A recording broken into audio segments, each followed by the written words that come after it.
What is going on, guys? My name is Wheelman, and welcome to the third and final part of my little mini-series that I've been doing on Halo 3 and how the game feels. Episode 1 was on audio in the game, what the sounds were like, what the audio sort of cues were like, a lot of the weapon sounds, vehicle sounds, things like that. Episode 2 was on how the game feels in terms of the mechanics of it, and how fast you move, how heavy your character feels, things like that, just sort of the weight of the game and the speed. This is episode 3, and this is going to focus on the visual cues in the game.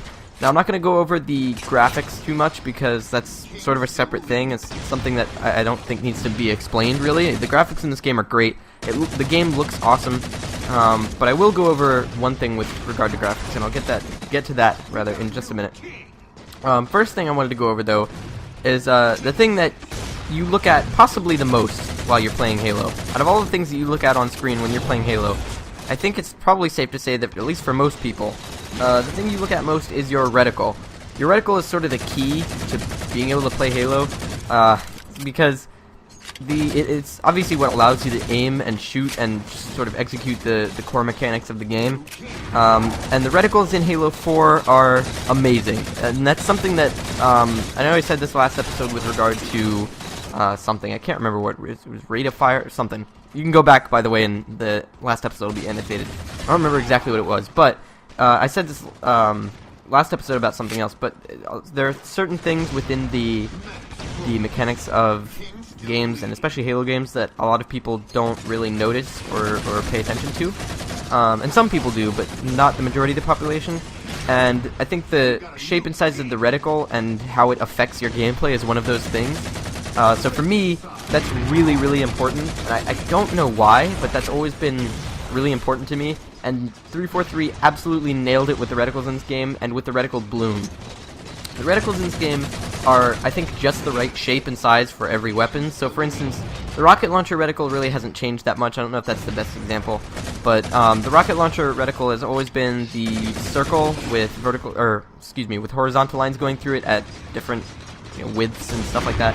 I think that's good. That it sort of denotes the splash damage of the weapon. You don't have a super accurate pinpoint to sort of hit people with. The DMR is another good example. The reticle in Halo Reach was good, but it bloomed quite a bit, which I think encouraged slow, steady shooting, but almost a little too much in comparison to Halo 4. That said, I think that slow, steady shooting that the DMR reticle in Reach necessitated sort of fit the pace of the overall pace of the whole game better in terms of the multiplayer. Whereas now in Halo 4, the DMR reticle blooms a lot less, and it comes back to center, sort of shrinks back down a lot more quickly. And I think that fits Halo 4's fast-paced game style better in terms of the multiplayer, because it allows you to fire off more shots more quickly. It keeps the pace of the game up, and yeah, it just helps sort of move things along. And it makes the DMR a more exciting weapon to use. The BR, I think the reticle is great. It's different than the Halo 3 BR reticle. If I'm not looking at it right now, the Halo 4 BR reticle, but if I remember correctly, it's sort of the circle and the crosshairs that aren't completed. The crosshairs don't go completely into the middle, and that's sort of within like a slightly bigger circle. And that's perfect because on the Halo 3 BR, with the fire rate what it was, the space in between shots fired within the 3-round burst, it was a little bit slower, so it could afford to have, I mean, at least to me, it makes more sense in my head to have that be a bit bigger reticle. But with the quick sort of shots that you can put down range with the new BR, I think it can afford to have a much smaller reticle. And also, the battle rifle they chose to exclude reticle bloom on entirely, which I think was a great idea. Some weapons have bloom and some don't. The assault rifle has a reticle somewhat similar to the one it had in Halo Reach. I did not like the assault rifle reticle in Halo 3 that much. I don't think it fit the weapon very well, but that said, the one in Reach was cool. Again, it bloomed a little bit too much for me, but the one in Halo 4 is perfect. It fits the fire rate of the weapon well, and yeah, it makes it more enjoyable to use. Another example, the saw, and I think this is like the prime example for me, and I have one more example after this, and then I'll move off of the reticles. The saw is a prime example for me of this. that square box reticle with the lines inside it and the way that that blooms is so perfect for me for when I'm using the saw, because it's something about it being an LMG. It makes sense on like a I guess what I would call a subconscious level, for me to fire that weapon with a box reticle. I don't know, I can't really explain it, but if you know, can you imagine the saw having like a small circular reticle or some kind of weird, I don't know, oval or diamond or something? I don't know. I don't even know. The square makes sense to me, and it's thoroughly enjoyable to use. I mean, everybody loves the saw. The last weapon that I'll talk about the reticles on is the sniper rifle, and I think this is an interesting one. The sniper rifle, previously I was, and I still am, I'll still say it, and I've said this before, the worst sniper, especially in Halo. With video games in general, really not a good sniper, but with Halo especially, it was always really hard for me to be successful sniping. And I have said, I don't know if I've ever said it into the mic or not, but I've said in the past to friends and stuff like that, that if the sniper rifle had, you know, sort of, if only the sniper rifle had a reticle that was like the BR or the DMR's reticle that was a little bit bigger and just a little bit more forgiving, I could do a little bit better with it. Well, lo and behold, Halo 4, the sniper rifle has sort of an asymmetrical reticle, and what it is this standard circle in the middle like it's had in previous games with, on sort of upper left and lower right, or upper right and lower left, I don't remember which, sort of diagonally. It has half crosshair things, really kind of hard to put into words, but if you play the game, you know what I'm talking about. It's a little bit bigger reticle. It makes the hitbox, not the hitboxes on the character you're shooting, obviously, but sort of the reticle itself makes it a little bit more forgiving, and that's made it a lot easier for me to actually hit people with the sniper rifle. Now, I don't pick up the sniper rifle that much because I don't enjoy it anyway, but it has made it easier. And finally, the shotgun hasn't really changed. Circular reticle for the shotgun has always made sense. Because of the bullet spread. That's just something, I've seen that in other games too, that's just something that has always sort of been present, so that's good.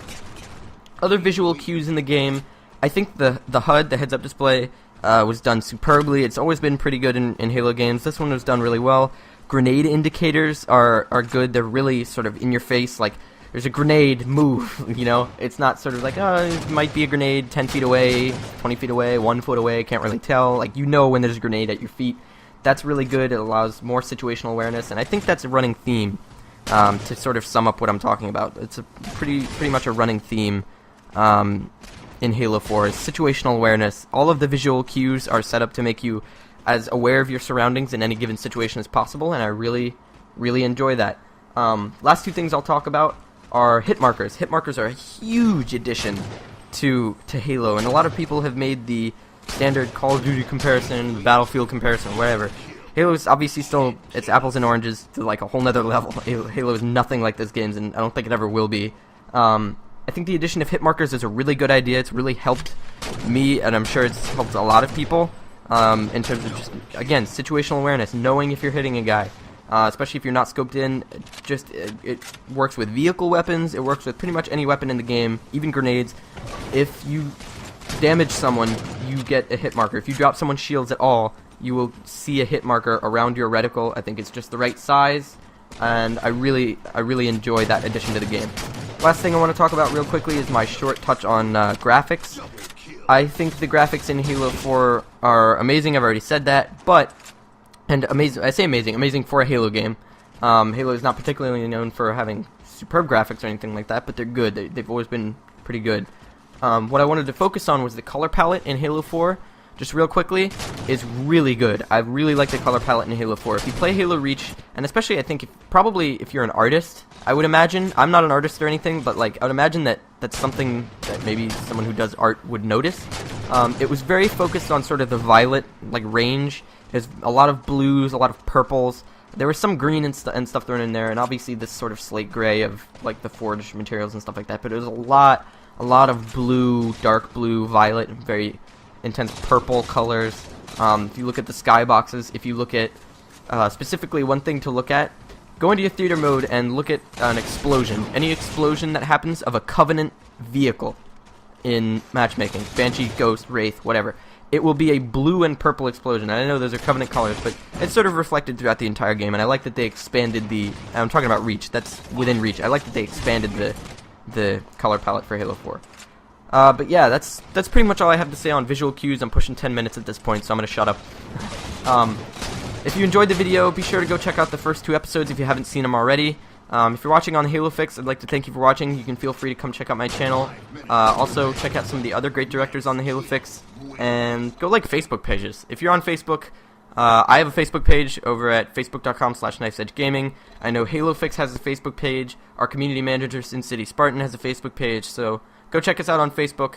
And yeah, I think that's all for today. Other than that, guys, thanks for watching. Have an awesome day.